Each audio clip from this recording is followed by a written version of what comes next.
May the memories of those lost be a blessing. May this community, which has shown its resilience so many times before, once again find the strength to heal. To the people of Tumbler Ridge, Canadians across the land are thinking of you. The world is thinking of you. We know that in your small, tight-knit community, grief spreads across families, workplaces, churches, and friend groups, and know that all of us stand with you. In Parliament, shows of solidarity for the people suffering in the wake of the shootings in Tumbler Ridge. I'm Catherine Cullen, and this week on The House, the MP for the small town on how he is trying to help. And here in Ottawa, another MP who survived the École Polytechnique school shooting on what the children of Tumbler Ridge need most and how to reclaim the town from this tragedy in the years ahead. And later in the show, the commander of the Canadian military's Space Division. What do they do, and why he believes Canada should assert more sovereignty among the stars. Plus, a rare interview with Justin Trudeau's closest advisor. Katie Telford was the longest-serving chief of staff to a prime minister in Canadian history. Her take on Trump and what she has to say about Carney's critiques of Trudeau's record. But we begin with love for Tumbler Ridge. The House is now in session. Friday night, leaders of all political parties gathered in Tumbler Ridge for a vigil to show support. It's something Bob Zimmer's been trying to do himself these past few days. He's the Conservative MP whose riding includes Tumbler Ridge. We spoke Friday morning. Bob Zimmer, thank you so much for taking the time, and my condolences to you and this community. Yeah, thank you. This is a place that you know well. What is it like there right now? Yeah, it's just like I've been explaining, it's a beautiful place, right? You're right in the Rocky Mountains. It's beautiful people that are there as well, but it's a community that's just reeling from this tragedy. And so amongst the beauty, there's this dark cloud over Tumbler right now, and it's sad, but there's a lot of people giving each other hugs and shedding some tears. You know, we're hearing stories and about loved ones that aren't here anymore, just about fond memories. So it's I've just been so impressed how the community is really just loving each other and just there for each other. I'm honored to be there, just to be part of that. And it's really tough, but it's really beautiful in the same way, just the way people are treating each other. You've been speaking to some of the families that were directly affected, that have lost children. What have people been telling you? Well, I'll tell you, the first one, I met Zoe's mom, Lori, and met her sister, Sky, at the vigil the night, I guess it was 24 hours later. And you could just tell Lori was still sort of, there was a blankness there. She wasn't, what do you say? What do you even think? And her little sister was still bubbly and still sort of chatting with me, and obviously hadn't set in the reality her sister wasn't going to walk through the door anymore. But I'll tell you this, though, that was really, I asked, what would you say in one word, what would best describe Zoe? And they both said strong. And then they want to show you pictures of Zoe and this beautiful girl, loving life. So it's just sad. Yeah. Terribly sad. And I mean, I know politicians, in a way, you're an authority figure, but you're just a person too. And I wonder what you say in a moment like that. You want to help, but what do you do? Well, that's just it. I'd very just honest with them and say, I don't know what to say.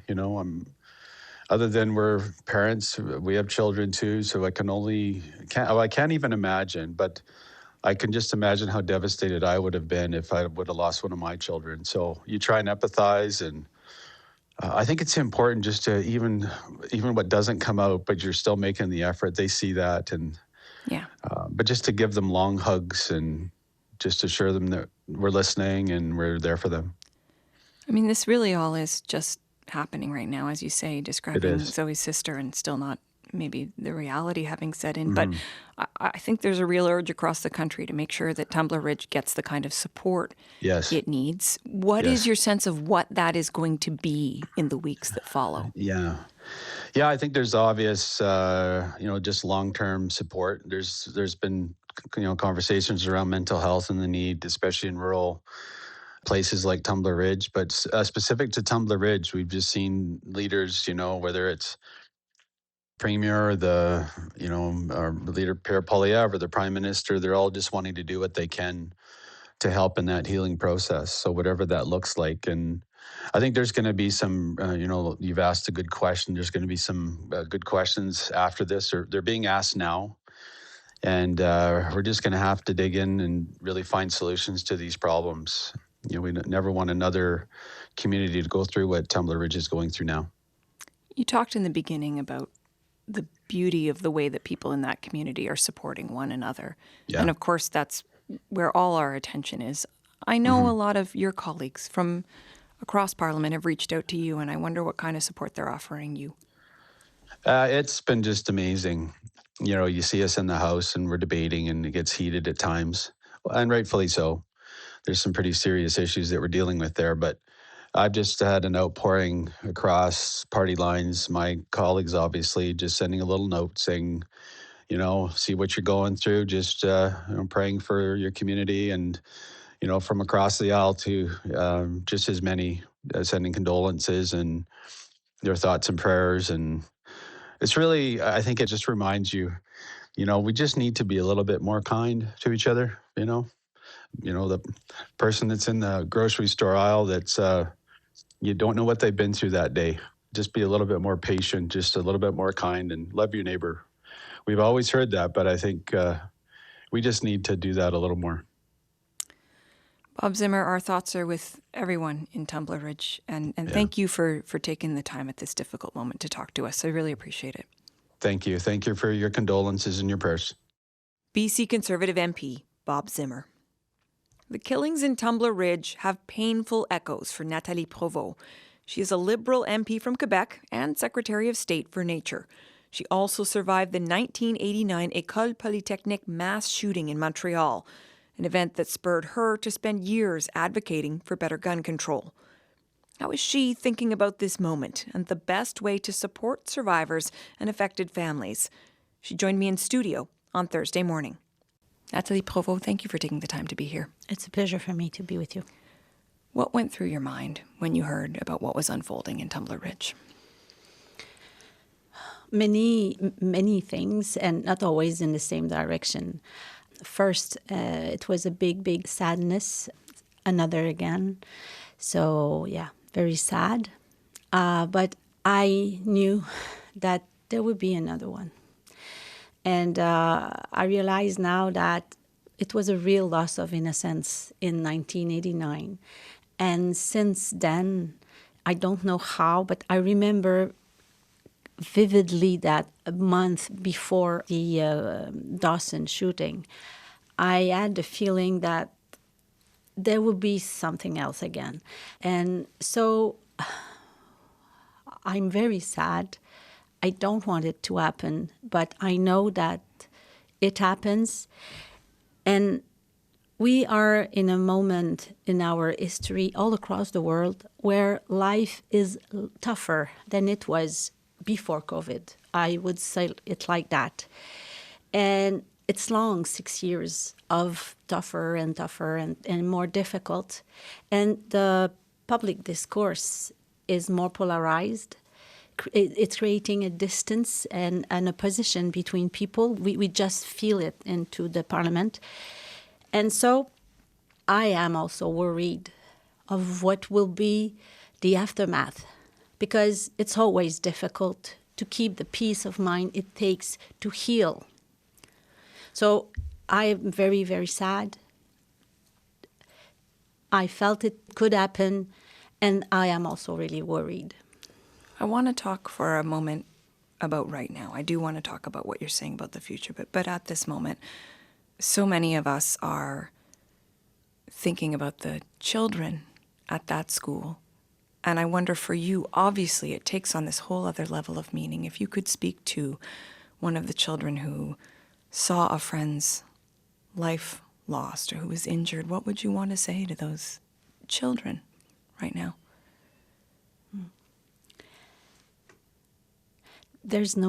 I don't think they need words. I think they need warmth. They need a place to cry. They need a place to express the income. We cannot understand. It's incomprehensible. It's incomprehensible. So they need a place, and they need adults, strong adults, to be able to receive the grief, la colère, the anger. The anger. They need adults that will be able to understand that they need to express their hate, their anger, their incomprehension, all those very, very ugly feelings, because they need to be expressed. So if I would be with them, I would just stand there as an adult to receive that. And they will need it now, but they will need it for a long period of time. What I remember vividly right after the shooting and in the 2-3 years after was waves. It's big waves that just gently over time calm down. But at the beginning, it's a tornado, it's crazy. You just go from one state to another because you're alive. And I presume it will be much more difficult for those who lost their children. You were older than these children, but you were still so young. 2 days after the Polytechnic shooting, you gave a TV interview from your hospital bed, and you talked about wanting young women who were the target in that case to keep studying engineering. You had stitches and a black eye, and even now, it is incredible to listen to a younger you say, it is incomprehensible, but we cannot let ourselves be beaten by malheur, a tragedy. It's that moment is so powerful. How hard was it, though, to live up to that declaration, to live that in the time that followed? You have the same women in front of you. It's the same part of my heart that's standing here in front of you today. It's my way to cope with the tragedy. My way to beat the drama. The tragedy, yeah. And I didn't know that at that time. And when I listen to the young Nathalie, I am always amazed by myself, because I didn't know then that I had that capacity, that strength. And I think it's rooted in my history, in my education, and in my soul, that I need to use my voice. I need to do that, and I didn't know, but now it's clear to me. I need to be able, with my voice, to be active, to bring something, to calm us. And I would repeat it to them, please go back and recreate Tumbler Ridge. And that message is to the mayor, who has an awful job to do, David Eby also, but the mayor is now the father of all this village. And it's an incredibly difficult task. I think everyone listening must say, yes, that's what we want for this community, but how? I mean, is that, you talked about the children being able to express themselves. I imagine part of that is ensuring there's adequate supports, grief counselors, but how do you forge that path forward? Day after day. When your children is sick, you don't know how when you begin. But with them, you are the adult in the room and you do it. This is still so fresh right now. We do have some information from the RCMP about what happened. They've talked about the shooter's history of mental health problems. They also said that the guns found at the scene were a modified handgun and a long gun. What does any of this tell you? today. I know we will have to go to that discussion, but for me, it's a bit soon, and I knew that there was some weaknesses, some loopholes where we have to improve our laws. We will have discussions about that, not today. How do we, you talked about this at the beginning, how do we have the discussions around this reasonably, in a way where the debate is not tearing us apart? I don't think it will always be reasonable. In the last 36 years, we've seen that debate being more and more polarized because there is more and more money interest behind it and ideology position behind this. So it will not be easy, and I know that.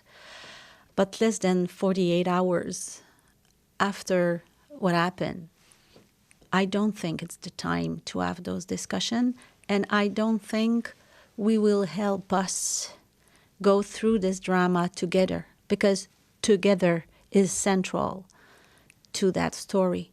And they are a very far community, isolated. It's difficult to go there.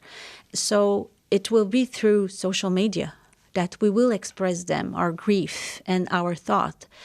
And if we began too soon the discussion on what happened and how we can improve the tools of society, I think we will just bring them into a place where they are not ready to hear it. I remember clearly just after Polytechnic, and we were not in a time of social media, and we were just beginning l'information en continu. Yeah, the 24-hour news cycle. Yeah, it was just at the beginning of that. And I remember, as a survivor, that I was shocked because sometimes a part of the story was taken by a journalist trying to do his job, but that was not the reality, but it became a reality. So it's very difficult to clarify exactly what the story is clearly about. So at least for a week, please, do not begin the inquiry, do not begin to do the analysis of what happened, to request changes in our laws in our way. And I'm really aware that we will have things to do. We have lessons to learn. But I think we need to have more peace in our mind, in our soul, to be able to do it correctly. I want to close by asking you about something that I saw yesterday. Mm-hmm. I was in the House of Commons for the moment of silence and the speeches about Tumbler Ridge. And when it was over, when the party leaders had given their tributes, I saw a Conservative MP, Gerard Deltel, come over to you and give you what looked like a really big, heartfelt hug. Talk to me about that spirit of mutual support and sustaining that right now. Globally, yesterday, that was the feeling into the House of Commons. We were not divided. We were all together with our colleague Bob Zimmer. We were behind them, with him, with the community of Tumbler Ridge.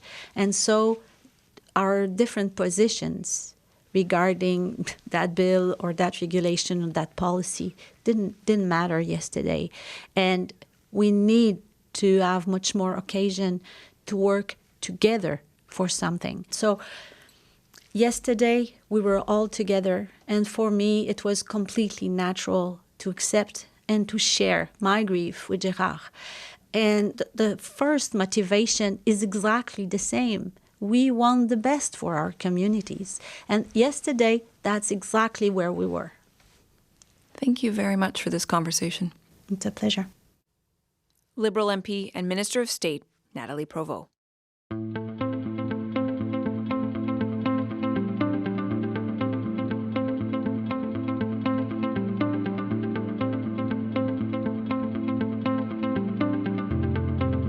I'm Catherine Cullen. After the break, we'll be talking to the commander of Canada's Military Space Division.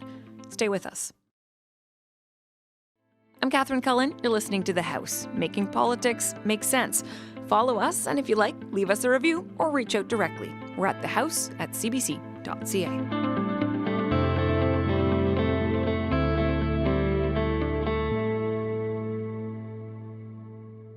Even if you've been pretty good about not using your phone much lately, there's one smartphone function you probably use far more than you even realize: GPS.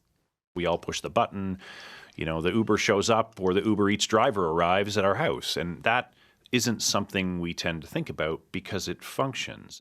That's Brigadier General Christopher Horner. He's the commander of 3 Canadian Space Division, an arm of the Royal Canadian Air Force that's only a few years old. A big focus of his work is making sure that GPS continues to function for everyone. I want Canadians to live in a world where I can push buttons on my phone and I know where I'm going, or I know where my kids are. My kids might not want that. But it's a part of our society now that we have to, from a military perspective and a national security and sovereignty perspective, look at the capabilities we require to harden the infrastructure we rely on and to be resilient in the face of threats. The Brigadier General sat down with me here in studio to dive deeper into what some of those threats might be and where they're coming from. He started by explaining just how the military space division keeps across it all. We are that centralized node for operations in the Canadian Forces that does space things. And that is really the depth of it for most people. We have 4 kind of major mission areas, so satellite communications and navigation. We think about how we empower the joint force to go forward and succeed wherever the country sends those Army, Navy, Air Force, and Special Forces individuals.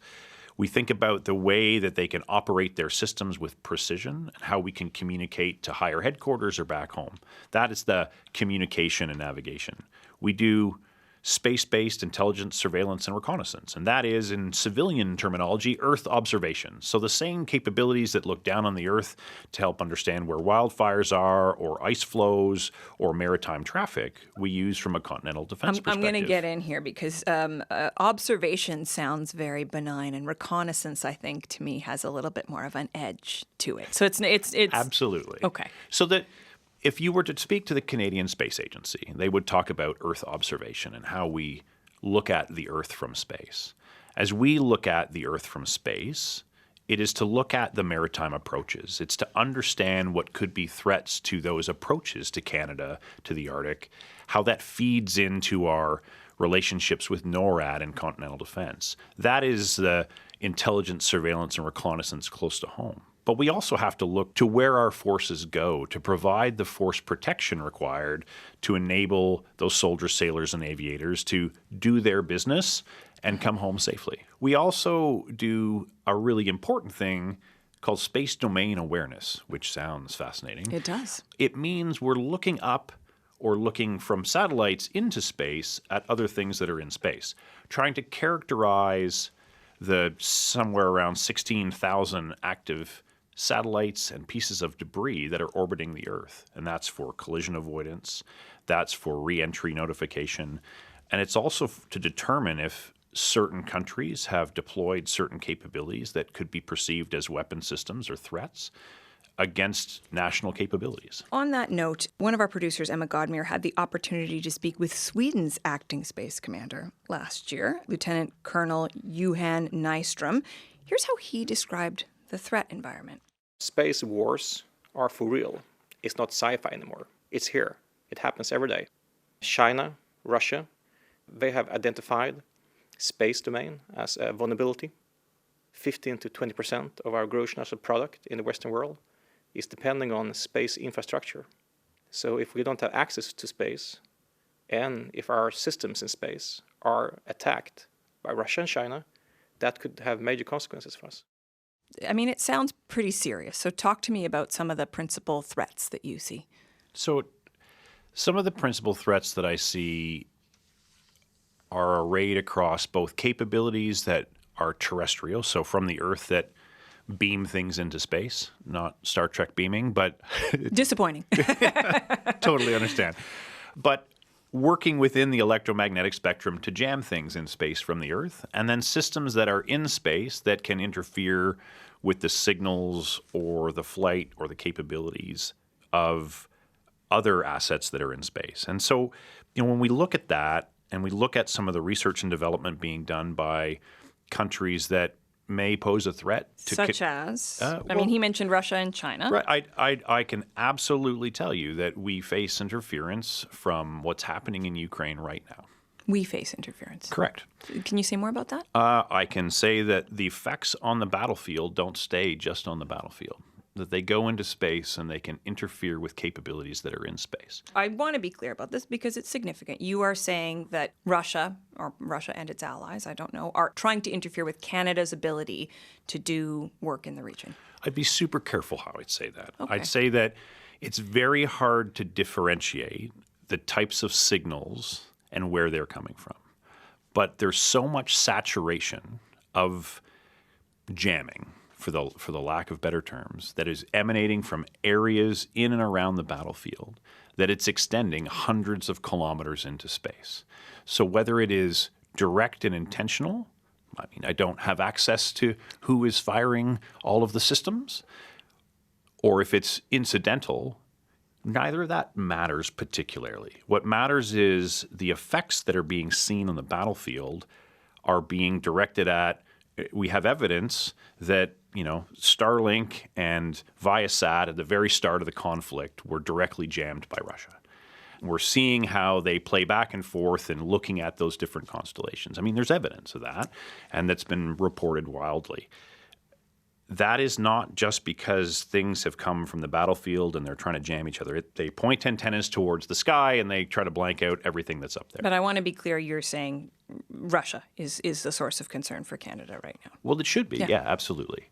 It should absolutely be, because their capabilities that they're developing or reportedly developing could be pretty terrible. There is open source reporting in 2024 around them considering putting a nuclear weapon in space. Now, that would be cataclysmic. That would be what I like to deem it as everything that we have come to rely on from a communications platform level or from a GPS level. If they were to deploy a capability like that and then detonate it, would be wiped out. And how we are resilient in the face of that kind of threat, or in the, if that is something that was to take action, they were to take action on that, that would be a significant concern. So this is why there's such a public outcry towards that over the last few years. So what reasonably, though, could Canada hope to do in the face of something like that? Well, stick towards, where we are good as a middle power in working with others to ensure the responsible use of space continues to be a thing, to focus on the importance of space as a thing that brings humanity together, that allows us to do exploration, the fundamental principles of the rules-based international order that allow us to do things in space for humanity. All of that would be compromised if a country put a nuclear weapon in space. And so we have to think about that.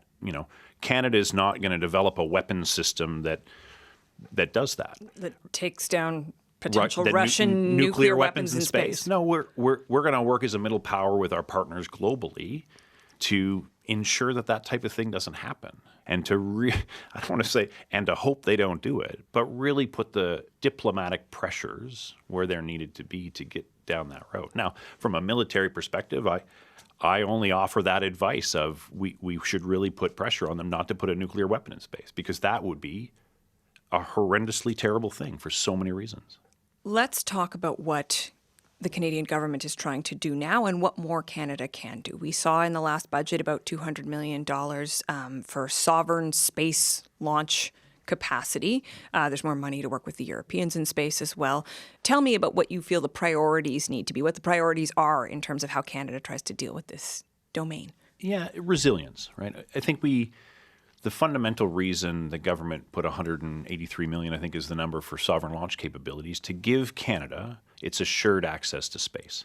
But right now we work with the Americans. We're going to work more with the Europeans. Why does Canada need to be able to do this thing on its own?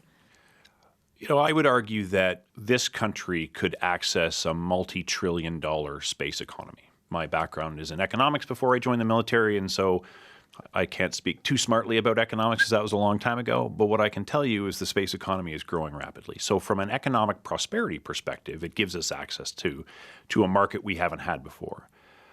But I'm also seeing from a military perspective the challenges with the few number of launch providers that are available globally, and that Canada, as it develops both commercial or dual-use platforms or military space objects, craft, satellites, whatever you want to call them, will have to, at this point, give them to someone else to launch. And I think that's not a concern to most people, but it is if it becomes who has the most money to get their things into space faster.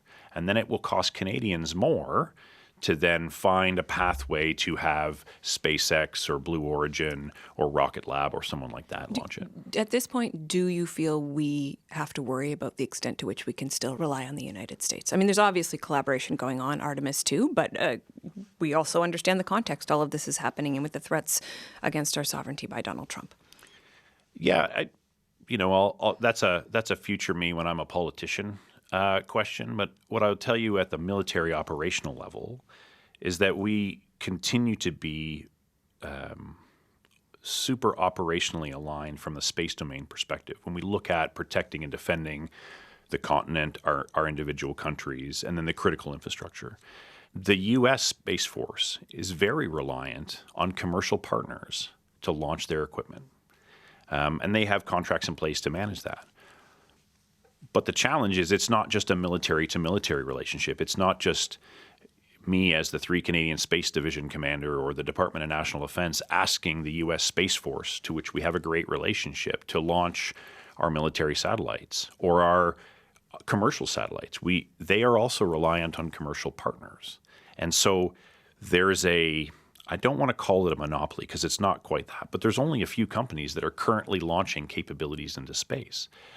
It's not just NASA anymore. You're seeing that commercialization. And so for us, it's less a concern about the partnerships that we have and the allies that we have at the military level, but more of the sovereignty we can gain as a country by having our own ability to complete the economic circle or economic chain of space. And I'll give you one example. We've incredible companies that can conceive, design, and build satellites. In Montreal, in Toronto, here in Ottawa, there's incredible intellectual capital and property in this country that is world-leading.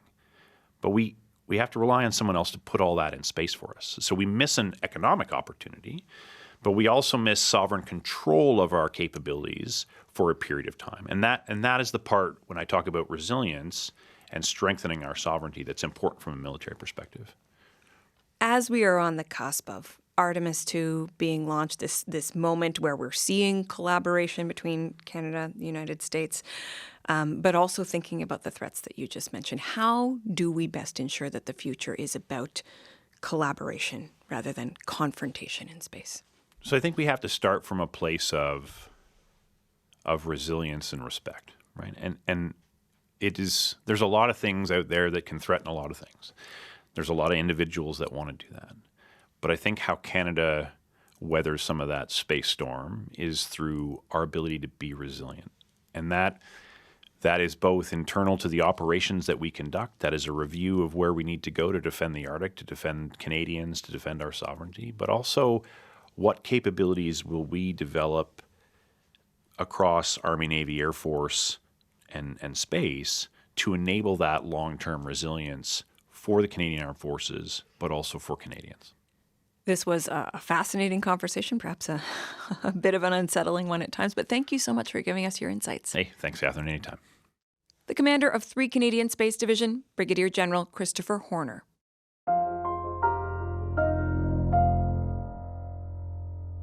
They are critical to the accomplishments of every world leader, but it's rare we hear much about a prime minister or a president's chief of staff.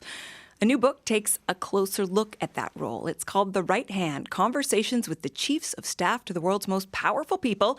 And one of the people profiled is Katie Telford. She was the longest-serving chief to a prime minister in Canadian history in her near decade with Justin Trudeau.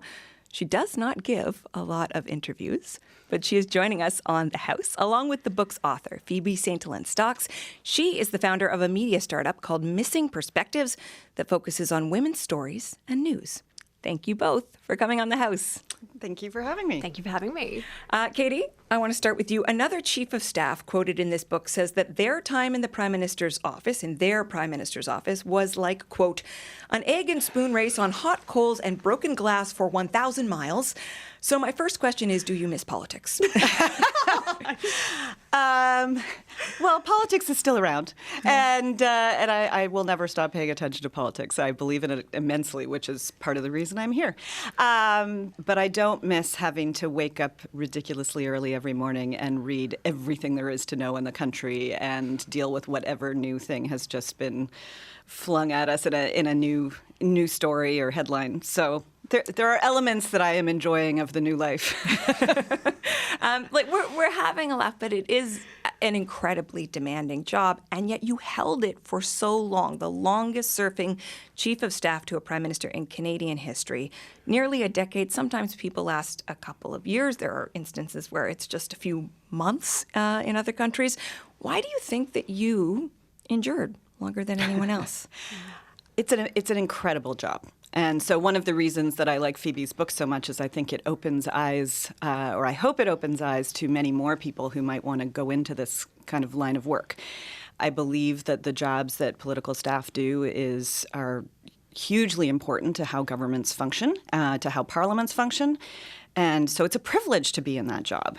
I had an amazing team that I worked with that supported me through all kinds of things. And, I essentially, raised a son from the time I was on maternity leave when I first started talking to Justin. He's just Justin now, about his leadership or his potential leadership. And my son is now 14.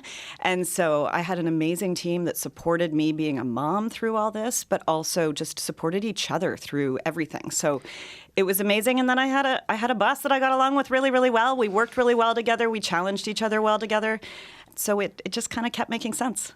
Is there a key in your mind to getting the best result out of Justin Trudeau?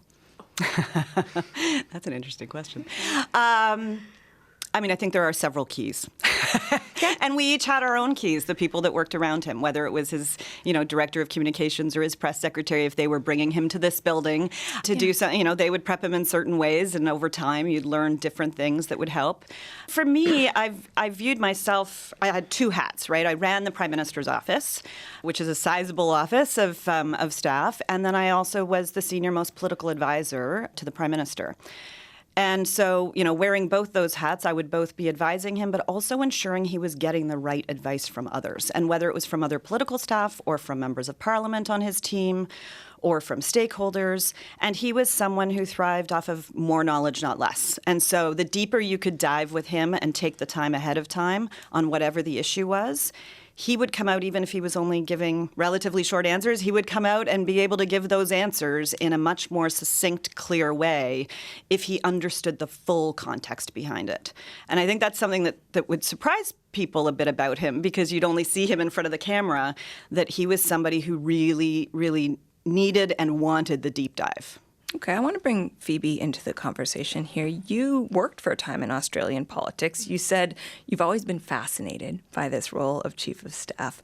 Now that you have interviewed chiefs of staff to so many incredible people, Nelson Mandela, Kamala Harris, Tony Blair, do you see a common thread?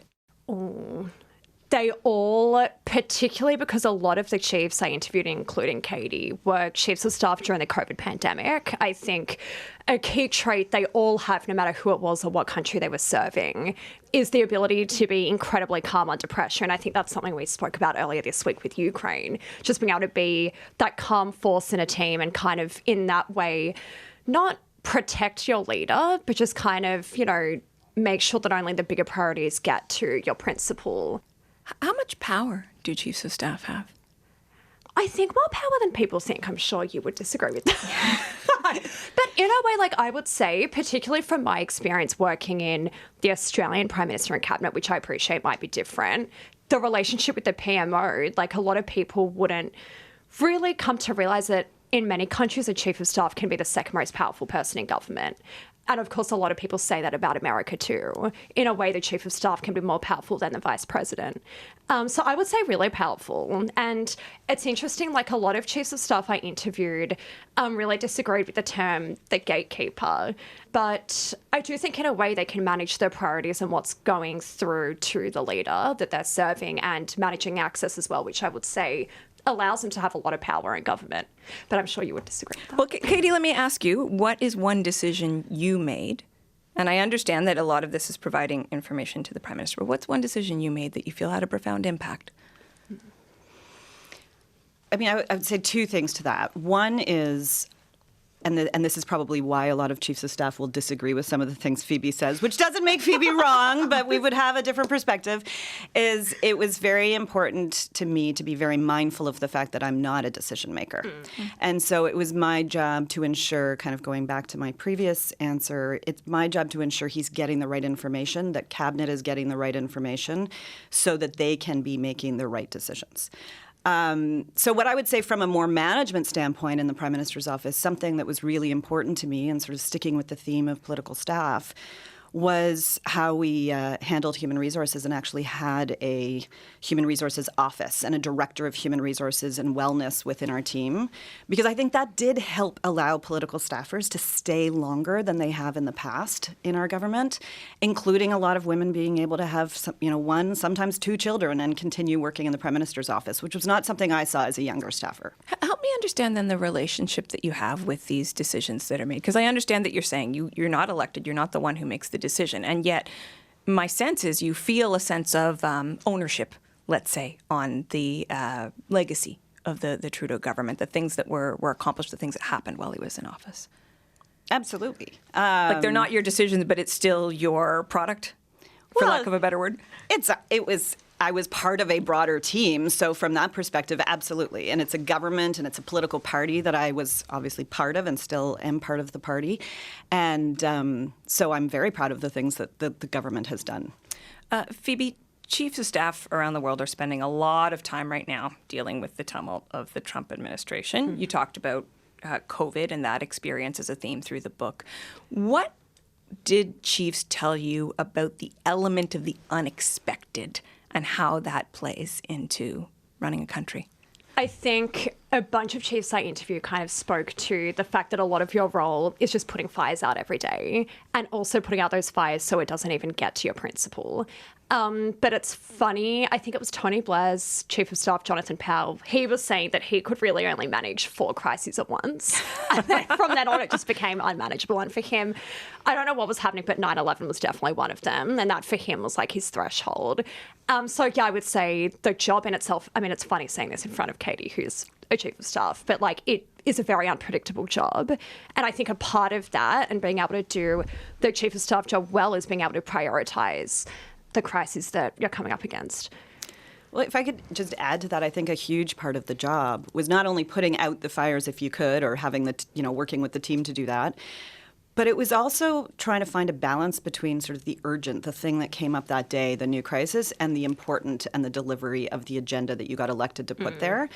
And I actually think that's one of the toughest parts of the job, is figuring out how to kind of maintain the balance. It's not even quite a balance that you're looking for, but keeping your eye on the ball of the important while dealing with all of the urgent that's coming at you every day, and especially given some of the things that have gone on in the last number of years. Well, and so this is where the question is going to go, Katie, because it has been almost exactly a year since that hot mic moment where Prime Minister Trudeau told a room full of business leaders in Toronto that the 51st state was, quote, a real thing. Trump wants Canada's critical minerals.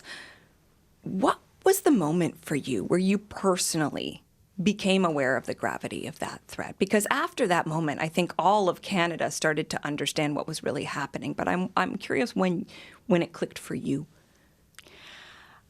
I don't know if it was around that statement or around what President Trump was saying on that. But what impacted me from quite early on, actually, I would say, before, because I was part of the team that went to Mar-a-Lago and things, and something that really struck me coming out of that trip was realizing that this was a president who had spent 4 years in between his first and his second mandate, which meant that he came in a very different fashion the second time around.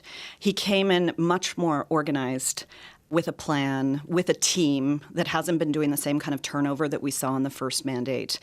And, they were learning things in the first mandate, like what the first 100 days was, like the fact that in politics, the first 100 days really matters. As it turns out, the 200-day milestone and all the rest of them don't seem to stand out in the same way, but that one does.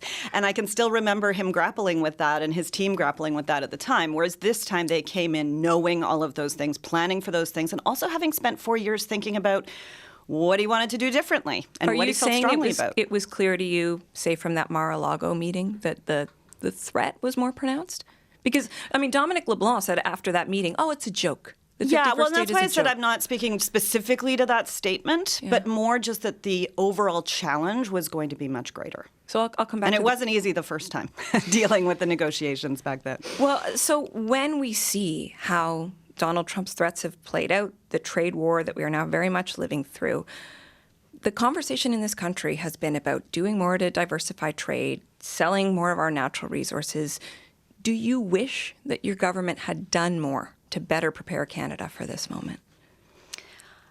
Look, there's always things, I'm sure, that if I spent time kind of looking at everything, there's, I'm sure, lots of things that I wish we could have done more of as a government, though, if anything, we probably have been accused of doing too many things all the time as well and not getting a singular message out as much as we could have. I think, though, when it comes to Canada-US and being prepared for this moment, a lot of the work on trade, some of the deals that have been struck, a lot of that was rooted in work that was done before. And so they've been obviously, ramping up and going further and doing some really, really great work there.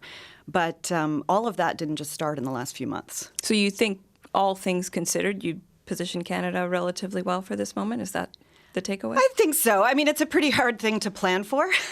But I think in terms of thinking about, particularly when it comes to diversifying trade, that is an area that we spend a lot of time on, whether it was CETA or whether it was CPTPP. Like, those were all things that were going on throughout the time that we were in government as well.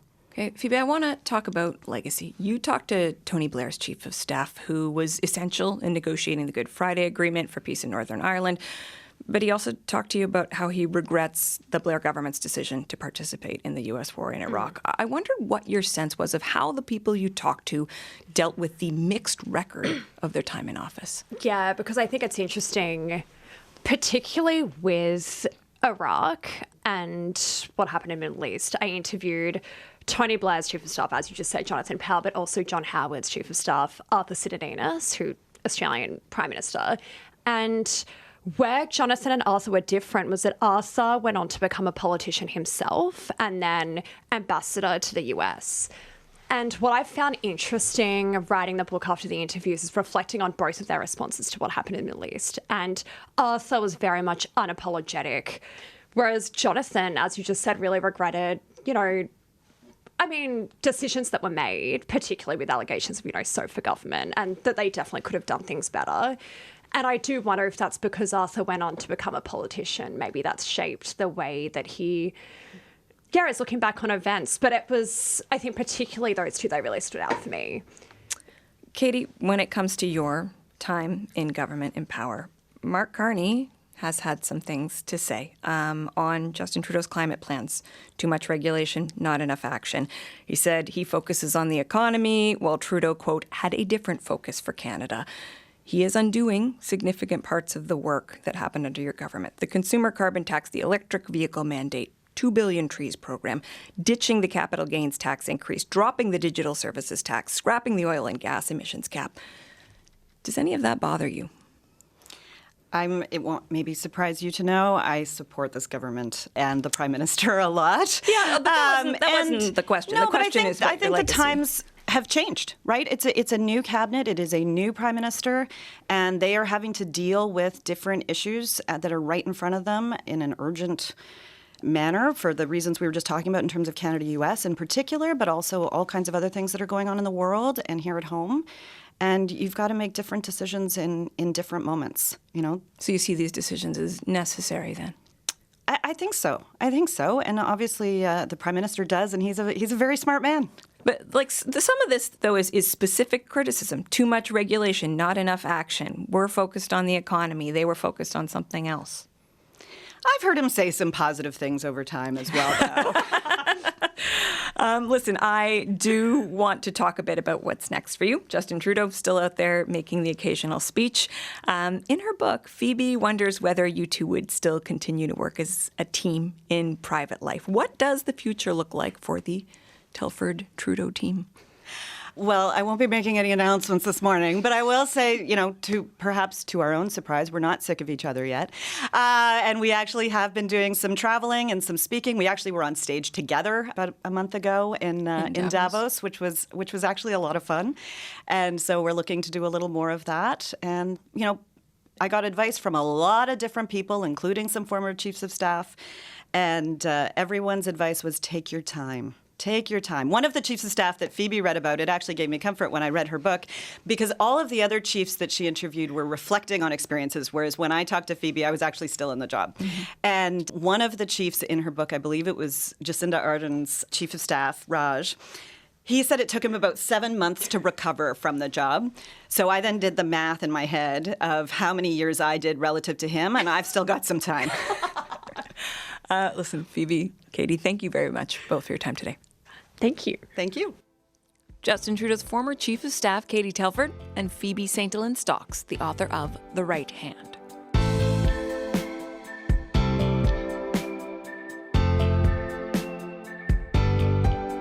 Okay, that is it for us this week. Our crew on the house is Kristen Everson, Emma Godmere, Benjamin Lopez-Stephen, Theo Van Busicum, and our senior producer is Jennifer Chevalier. Technical production by Miguel Plant. I'm Catherine Cullen. Thank you so much for listening.